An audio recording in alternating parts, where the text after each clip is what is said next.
আদালত অবমাননার অভিযোগে সাংবাদিক কনক সারোয়ার এবং আইনজীবী মহসিন রশিদকে ২১শে জুলাই আদালতে হাজির হওয়ার নির্দেশ দিয়েছে আপিল বিভাগ।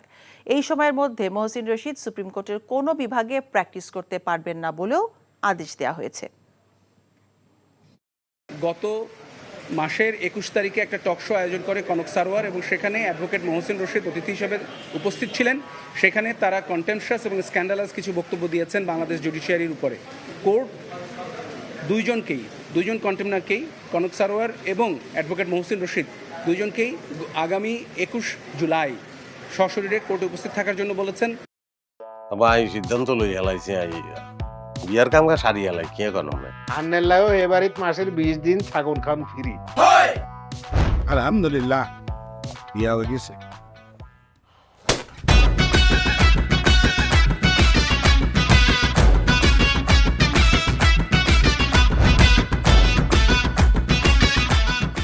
জীবনে কোনোদিন হুইনছেন লাউ আর কচুলই পোলার হোর বাড়িত কেউ গেছে আর কথার বাইরে যদি এক পা আপনি যান আই আন্নেরে সোজা তালাক দি দিমু, বুঝছেন নি? ভাইয়া কিছু টিয়া পয়সা দেন। কামড় দিয়ে আরে খাই পেলা, লবণ দিয়ে আরে খাই পেলা। আই চাই না আর জামাই ঘর জামাই থাক, আন্নে আমারে আন্নেকো বাড়িতে লই চলেন। হায় আল্লাহ রে, কাশেম কাশেম আমনেরে বহায় বহায় খাওয়াইতে পারতাম না, আন্নে কাম করি খান। এরে কাম করছি নি খেতে কোনোদিন নাই। আচ্ছা আর জীবনটা লই তুই এরকম চিনিমিনি কিনলেই কিনলি। তুই কি আর হোলারে বিয়ের দি ওর বাড়িতে আড়াইছ না জেলখানা ঢুকেছিস? অন আরে তো ওই বাড়িতে একবার যাইতে হতো না, কিনলে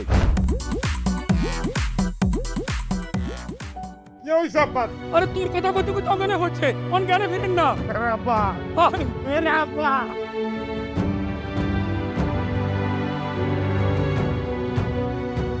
ওরে আর ডঙ্গের কথা রে, আমরা বলি স্বামী স্ত্রী, শুনেন আন্নে আর কাগজের স্বামী, মনে প্রাণে ন। সরি আন্নে কালকে হল আইগারে এতিমের লাইন হারাইতে চলে গেছেন। এত রান্না টিয়া পয়সা ক্যাশ কিচ্ছু দিয়ে যান না। ভাই আর আব্বুল্লাহকে একবেলা কথা কইছেন, না হাইলে কলজে হাঁড়ি মরি যাইও ভাই। ব্যাকের লই মিলিমিশি কেমনে থাকুন যায়, কেমনে শান্তিতে থাকুন যায়, বাইসির কোনোদিন এমনি। তুই ঠিকই কইছিস বাজে, ঠিকই কইছিস।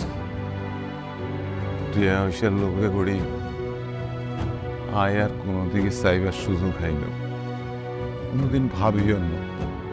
অথচ মানুষ এই দুনিয়াত বাঁচতে গেলে আরো যে মানুষ লাগে সেটা তো আমি জানতাম না। এখন জন্ম সনদ দিয়ে খোলো বিকাশ স্টুডেন্ট অ্যাকাউন্ট। নিজের বিকাশ নিজে কর।